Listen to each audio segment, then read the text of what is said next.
नमस्कार दोस्तों, स्वागत है आपका आपके अपने चैनल कॉमर्स 6 में।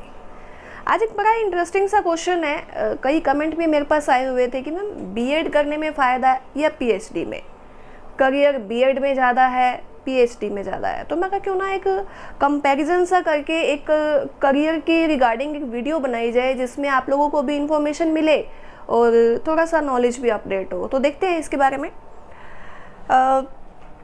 बीएड का मतलब क्या हो गया, बैचलर इन एजुकेशन। उसके बाद हम लोग क्या करते हैं, एमएड भी कर सकते हैं, जिसे हम लोग क्या बोलते हैं, master in education. Master in education. और मास्टर इन एजुकेशन करने के बाद, मास्टर इन एजुकेशन करने के बाद आप नेट भी कर सकते हैं। इसी में एजुकेशन में नेट करके फिर आप एजुकेशन में ही पीएचडी भी कर सकते हैं। एक तो ये तो इसका करियर हो गया कि बीएड।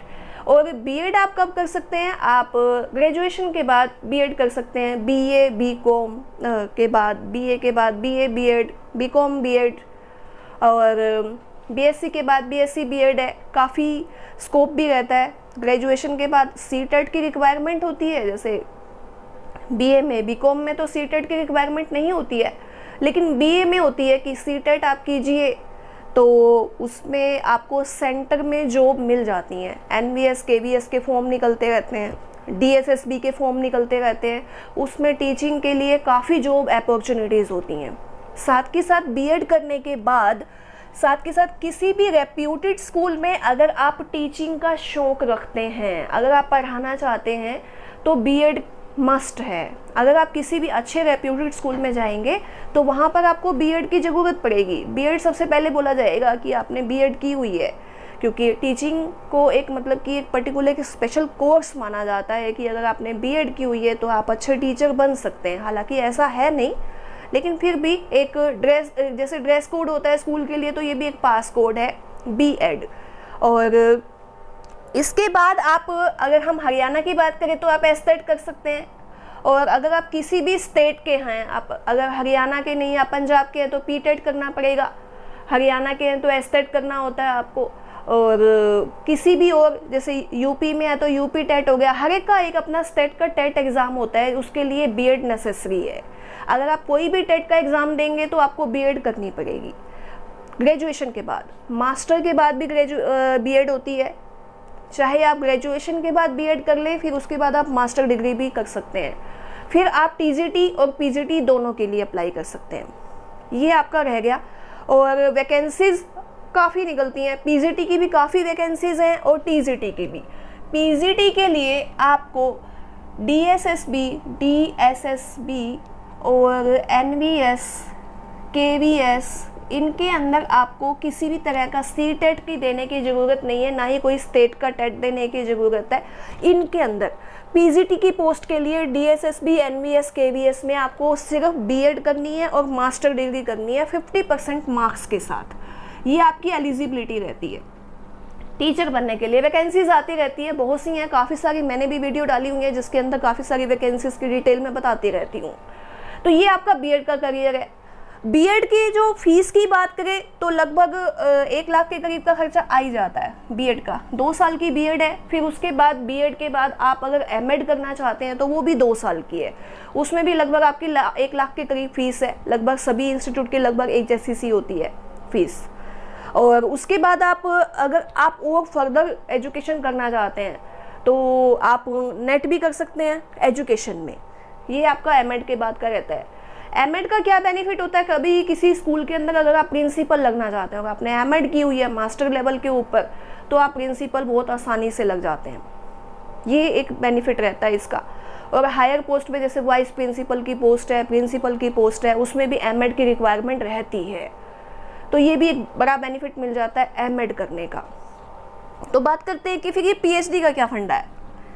पीएचडी आप मास्टर के बाद ही कर सकते हैं। मास्टर्स के बाद, मास्टर के बाद आप डिग्री जो है 55% मार्क्स चाहिएंगे और नेट आपकी रिक्वायरमेंट रहती है। अब तो क्या है कि अगर आपने नेट किया हुआ है तो इसमें क्या है कि अगर आप किसी भी रेप्यूटेड इंस्टीट्यूट से आप पीएचडी करना चाहते हो तो इंटरव्यू आपका होगा सीधा और उसमें आपको एंट्रेंस देने की कोई ज़रूरत नहीं रहेगी। जो एंट्रेंस है वो एग्जाम्प्ट होता है अगर आपने नेट किया हुआ है तो। लगभग 3 साल का हर यूनिवर्सिटी जो है, प्राइवेट यूनिवर्सिटी 3-3.25 साल के अंदर पीएचडी मिनिमम जो टाइम है 3 साल का है, और मैक्सिमम टाइम जो है वो 6 साल का है इसके अंदर। बाकी लॉकडाउन के दौरान में, कोरोना में कभी कभी किसी यूनिवर्सिटी में 1 आधे साल का टाइम बढ़ाया भी था। बाकी टाइम लगभग ये है कि ज़्यादा से ज़्यादा आपको 6 साल और कम से कम आपको 3 या 3.25 साल तो लगेंगे पीएचडी करने में।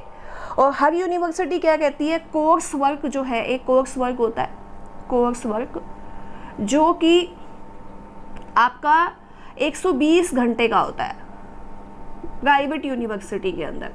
और गवर्नमेंट यूनिवर्सिटी या सेंटर की यूनिवर्सिटी की बात करें तो 6 मंथ का कोर्स वर्क होता है, जिसके इस कोर्स वर्क के अंदर आप कहीं भी जॉब नहीं कर सकते हैं। आपको उस पर्टिकुलर टाइम के अंदर आपकी अटेंडेंस सिर्फ कोर्स वर्क में ही होनी चाहिए। और कोर्स वर्क 2009 के बाद मैंडेटरी है कि अगर आप किसी भी यूनिवर्सिटी से, वो यूजीसी से अप्रूव होनी चाहिए सेक्शन 1956 के अकॉर्डिंग, और सेक्शन 2F अगर प्राइवेट है तो, और सेंटर है तो बात ही क्या है। तो इसके अंदर आपकी अप्रूव होनी चाहिए। और साथ ही साथ कोर्स वर्क प्राइवेट के अंदर 120 घंटे, और अगर आपकी सरकारी है तो 6 महीने का कोर्स वर्क का टाइम रहता है, लगभग 3 साल। और फीस की बात करें प्राइवेट यूनिवर्सिटी की तो 2 लाख से लेकर 10 लाख तक की बात कर लेंगे कि फ़ीस लगभग रहती है प्राइवेट यूनिवर्सिटीज़ के अंदर। और गवर्नमेंट के अंदर लगभग 50 से 60 हज़ार रुपये कॉस्ट आती है पीएचडी की। ये इसका सिस्टम होता है पीएचडी का। पीएचडी करने के बेनिफिट क्या है? पीएचडी करने के बेनिफिट की बात करें तो सबसे पहले तो यही है कि आप डॉक्टर बनेंगे, डॉक्टर आपके आगे लिखा जाएगा। हर किसी का सपना होता है डॉक्टर बनना, हर कोई कहता है कि मेरे नाम के अगर अच्छी डेजिग्नेशन है तो बात ही क्या है। प्लस में हाँ, एक ये है कि बीएड करने के बाद या एमएड करने के बाद आपके आगे नाम के आगे कुछ ऐसा कुछ नहीं लिखा जाएगा, लेकिन हाँ पीएचडी की जैसे ही आपको डिग्री अवार्ड होगी आपके नाम के आगे डॉक्टर लिखा जाएगा। और यूनिवर्सिटी के अंदर अगर आप असिस्टेंट प्रोफेसर बनना चाहते हैं तो अब तो नेट के साथ पीएचडी ज़रूरी है। 1 जुलाई 2021 के बाद, 1 जुलाई 2021 के बाद क्या है जी, नेट के साथ साथ पीएचडी मैंडेटरी है। कॉलेज के अंदर अभी भी जो महाविद्यालय हैं, नेट जो है वो मिनिमम एलिजिबिलिटी है असिस्टेंट प्रोफेसर के लिए। मैंने पहले भी एक वीडियो बनाई थी इसके लिए। और यूनिवर्सिटी में अगर आप असिस्टेंट प्रोफेसर के लिए अप्लाई करना चाहते हैं तो या तो आपका एनरोलमेंट होना चाहिए 1 जुलाई 2021 से पहले, रजिस्ट्रेशन जिसे बोला जाता है, या फिर आपका अवार्ड होना चाहिए, मतलब कंप्लीट हो चुकी होनी चाहिए, तो आप उसके लिए अप्लाई कर सकते हैं। आज की जो यूजीसी की जो मिनिमम क्वालिफिकेशन है असिस्टेंट प्रोफेसर बनने के लिए वो ये है।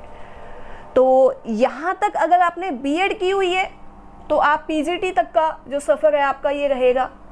और अगर आप कॉलेज या यूनिवर्सिटी के अंदर असिस्टेंट प्रोफेसर बनना चाहते हैं तो आपको नेट प्लस पीएचडी करनी पड़ेगी। लेकिन हाँ, अब ये छूट मिल गई है, अगर आपने पीएचडी की हुई है और आपने नेट नहीं किया हुआ तो भी आप एलिजिबल हो। ये अब एक छूट मिल गई है।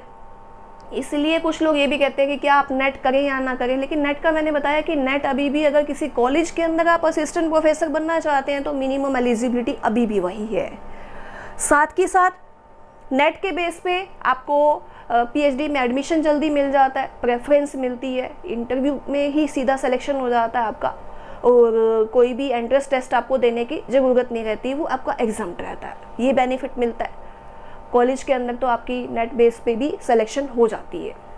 कॉन्ट्रैक्ट बेस पे काफ़ी वैकेंसीज निकलती हैं उसमें भी, और परमानेंट वैकेंसीज भी निकलती हैं, वो एक्सपीरियंस बेस पे होता है। फिर वो सब लंबा प्रोसीजर है, किसी दिन उसके ऊपर भी चर्चा की जाएगी कि मार्क्स का क्या सिस्टम रहता है कि +2 के बाद आपके ग्रेजुएशन में कितने % मार्क्स है, उसके मार्क्स, फिर आपके मास्टर डिग्री में, फिर उसके बाद आपने जो अगर मान लो JRF किया हुआ है, फिर उसके बाद SRF, वो कुछ प्रोसीजर्स होते हैं उसके बारे में बताऊंगी।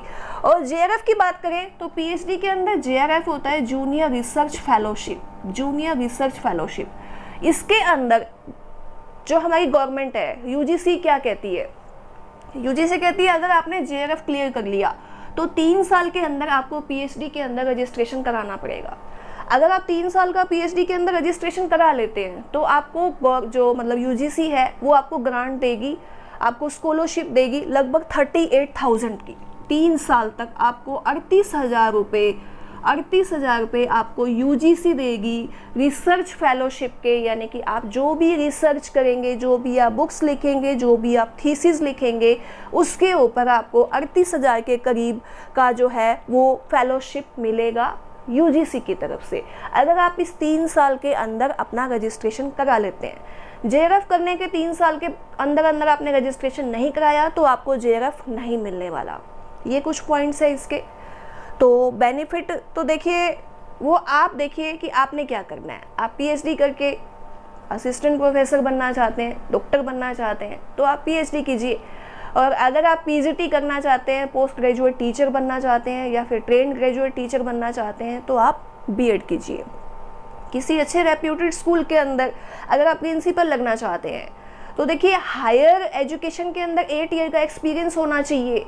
अगर एमएड की हुई है तो उसमें कुछ 1-2 साल की मतलब छूट मिल जाती है। तो एमएड बेस पे भी प्रिंसिपल पोस्ट के लिए मतलब कि चांसेस जल्दी मिल जाते हैं आपको। ये कुछ पॉइंट्स थे, कुछ बेसिक नॉलेज जो कमेंट भी आते रहते हैं, और मुझे लगा कि मुझे इसके ऊपर वीडियो बनानी चाहिए।